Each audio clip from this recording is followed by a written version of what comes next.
Le Point Bourse vous est présenté par Bourse Direct.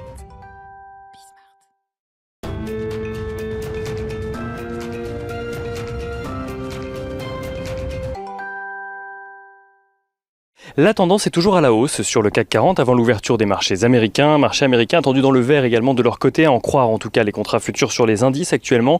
On rappelle que le Dow Jones hier gagnait 0,83% à 34 798 points, que le S&P 500 gagnait lui 0,82% à 4 358 points, tandis que le Nasdaq Composite, donc à coloration plus technologique, gagnait 0,92% lui à 14 631 points.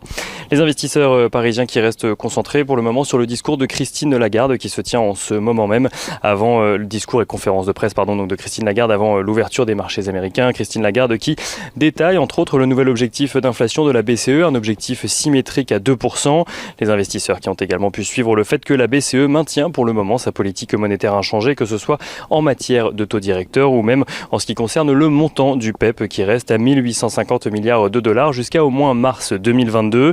Les investisseurs suivront à présent aux États-Unis cet après-midi plusieurs résultats d'entreprises, à commencer par American Express ou encore Intel.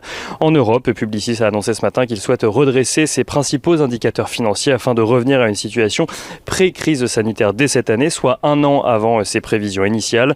Dans le détail, le groupe prévoit une croissance de 7% de son revenu net, alors que celui-ci avait reculé d'un peu plus de 6% en 2020, en lien donc avec la crise sanitaire.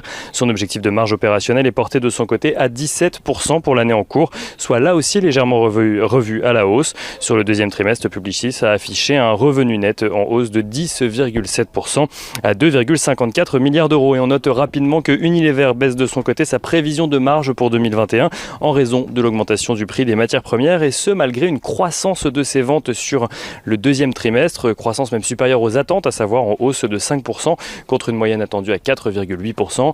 Le chiffre d'affaires du groupe atteint 25,8 milliards d'euros sur les deux premiers trimestres de l'année.